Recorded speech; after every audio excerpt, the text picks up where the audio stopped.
আমার চ্যানেলে তোমাদের সকলকে স্বাগত। আজ আমরা ক্লাস 6-এর রায়োমার্টিন প্রশ্ন বিচিত্রা থেকে ভূগোলের তৃতীয় পর্যায়ক্রমিক মূল্যায়নের দ্বিতীয় স্কুল সলভ করব।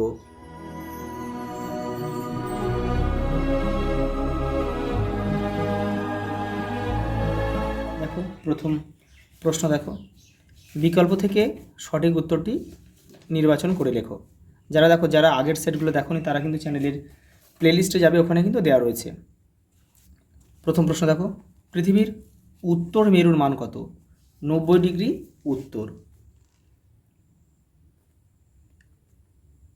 পরেরটা দেখো, ভূগোলকের গায়ে কল্পিত দ্রাঘিমা রেখাগুলি উত্তর দক্ষিণে কিন্তু বিস্তৃত, উত্তর থেকে দক্ষিণে বিস্তৃত। পরেরটা দেখো, 1 জানুয়ারি নববর্ষ প্রথম পালন করে যে দেশটি, সেটা হচ্ছে অস্ট্রেলিয়া।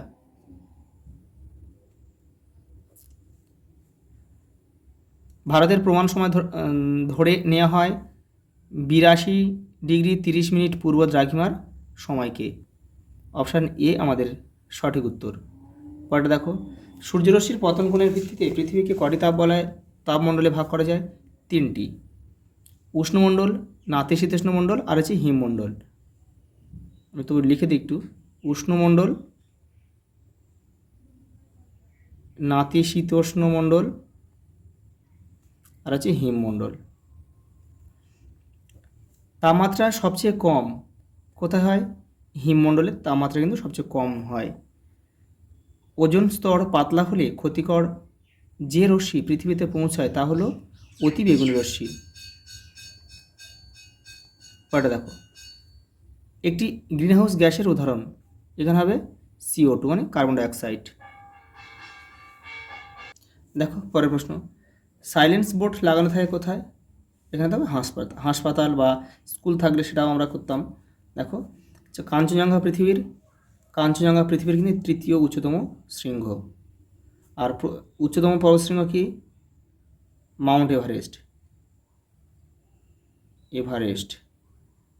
আর দ্বিতীয় উচ্চতম শৃঙ্গ হচ্ছে K2 বা গডেন অস্টিন, যেটা কিন্তু ভারতের উচ্চতম শৃঙ্গ। দেখো পরেরটা, পদ্মা ও যমুনার মিলিত প্রবাহের নাম কি? মেঘনা। ভারতের অনুর্বর প্রাচীন পলিমাটিকে বলা হয় ভাঙ্গার, আর নবীন পলিমাটিকে কিন্তু খাদার বলা হয়। এটা কিন্তু তোমাদের মুখস্থ করে রাখতে হবে। পরেরটা দেখো, ফণিমাংসা হলো, এটা হবে অপশান সি হবে কাঁটাঝোপ ও গুল্ম জাতীয় উদ্ভিদ। দেখো ভারতের একটি পানীয় ফসল এখানে দেখো চা। মিলেট এক ধরনের খাদ্য ফসল।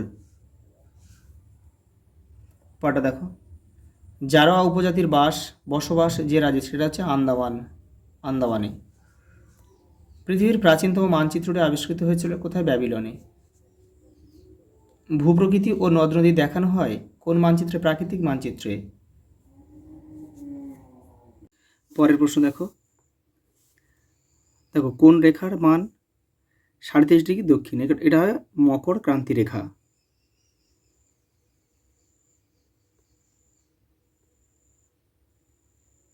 মকর ক্রান্তি রেখার মান 33.5 ডিগ্রি দক্ষিণ। আর এটা যদি উত্তর থাকতো তাহলে কিন্তু সেটা হয়ে যেত আমাদের কর্কট ক্রান্তি রেখা। পরটা দেখো, 180 ডিগ্রি দ্রাঘিমাকে কি বলা হয়? আন্তর্জাতিক তারিখ রেখা।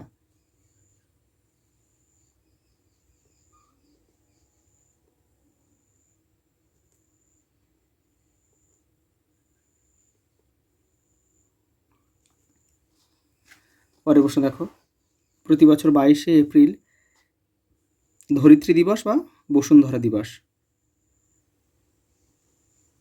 ধরিত্রী দিবস বা বসুন্ধরা দিবস বা পৃথিবী দিবস, যে কোনো একটি তোমরা লিখবে। দেখো এরপর একটা স্তম্ভ রয়েছে। দেখো বায়ু দূষণ, এটা হবে বায়ু দূষণের ফলে উচ্চ রক্তচাপ। পরেরটা দেখো, বায়ুর আর্দ্রতা মাপা হয় হাইগ্রোমিটারের সাহায্যে। আর দেখো বায়ু প্রবাহের দিক মাপা হয় বাত পতাকার সাহায্যে। দেখো সত্য মিথ্যা রয়েছে। প্রথমে দেখো, ব্রহ্মপুত্র তিব্বতের সাংপো নামে পরিচিত। ঠিক সত্য হলে ঠিক, তাহলে এখানে ঠিক লিখতে হবে, ঠিক যেমন নির্দেশ দেবে তেমন কিন্তু লিখতে হবে। দেখো, মরু অঞ্চলের মাটি অত্যন্ত উর্বর, এটা কিন্তু ভুল, কারণ মরু অঞ্চলের মাটি কিন্তু অনুর্বর। পরে দেখো,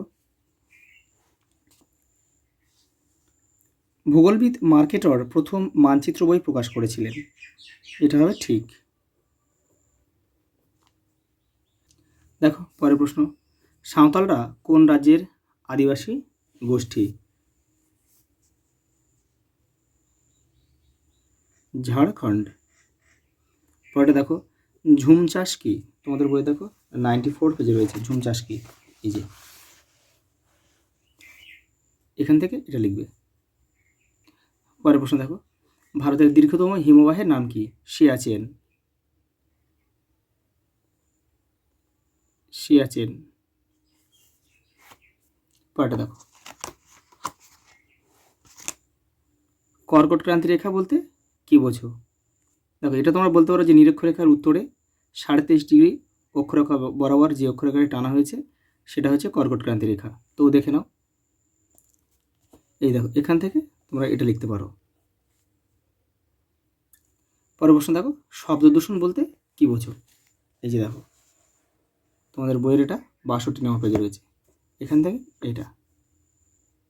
পরেরটা দেখো, গিরিপথের সংজ্ঞা দাও, এই যে এখান থেকে লিখবে, তোমাদের বইয়ের এটা 71 নম্বর পেজে রয়েছে। দুটি পর্বতের মাঝের সংকীর্ণ প্রাকৃতিক পথকে হচ্ছে গিরিপথ বলে। দেখো, এটা শুধু একটা উদাহরণ দিয়ে দেবে তোমার কয়েকটা, তাহলে তো কিন্তু 2 পাবে। এই যে বানিহাল, জজিলা, নাথুলা লিখে দেবে। পরের প্রশ্ন দেখো, কয়াল কি? তোমাদের বইয়ে দেখো 77 নম্বর পেজে রয়েছে কয়াল। এই যে মালাবার উপকূলের উপহ্রদগুলিকে কয়াল বলে। দেখো পরের প্রশ্ন, কিন্নর কোন রাজ্যের জনগোষ্ঠী? এদের ভাষা কি? কিন্নর হচ্ছে হিমাচল, আর এদের ভাষা হচ্ছে কিন্নরি।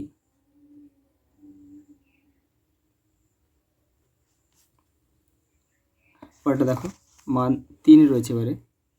দেখো, পৃথিবীর কক্ষপথ ও কক্ষতল কাকে বলে? তোমাদের বইয়ের 21 নম্বর পেজে রয়েছে। দেখো, এখান থেকে এটা পড়ে লিখবে। দেখো পরের প্রশ্ন, নিরক্ষরেখা বরাবর পৃথিবীর আবর্তন বেগ বেশি, ব্যাখ্যা করো। কারণ ব্যাখ্যা করে 25 নম্বর পেজে রয়েছে। দেখো, এই যে এখান থেকে এই পর্যন্ত লিখবে।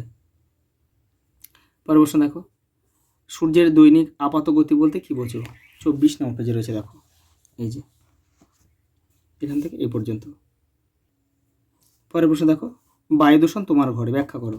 57 নম্বর পেজ রয়েছে তোমাদের বইয়ের, যে এখান থেকে করবে, এখান থেকে এটা আর এটা এই দুটো করবে। পরের প্রশ্ন দেখো, অ্যাসিড বৃষ্টি বলতে কি বোঝো? 59 নম্বর পেজে রয়েছে। দেখো তোমাদের বইয়ে অ্যাসিড বৃষ্টি, এই যে এইখান থেকে তোমরা পুরোটা লিখবে এই পর্যন্ত।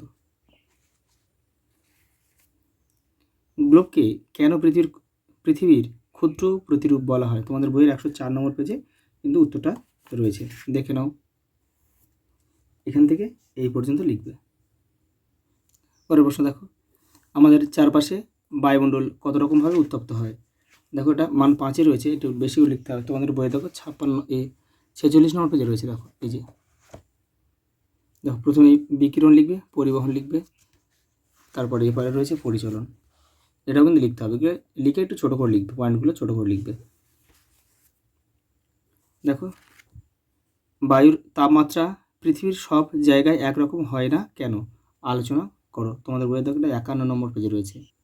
এই দেখো, বায়ুর তাপমাত্রা পৃথিবীর সব জায়গায় একরকম হয় না, এখান থেকে লিখবে এই পর্যন্ত।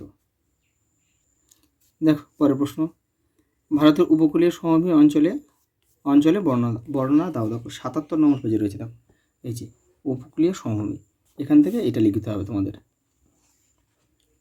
ওটা দেখো, পশ্চিমের মরু অঞ্চলে বিবরণ দাও। 76 নম্বর পেজে রয়েছে। দেখো, মরু অঞ্চল, এই যে এখান থেকে এটা পড়ে লিখবে। পরের প্রশ্ন দেখো, চা চাষের অনুকূল ভৌগোলিক পরিবেশ বর্ণনা করাচ্ছে। দেখো 96 নম্বর পেজে রয়েছে তোমাদের বইয়ের, এই যে এই চা রয়েছে, এটা লিখবে।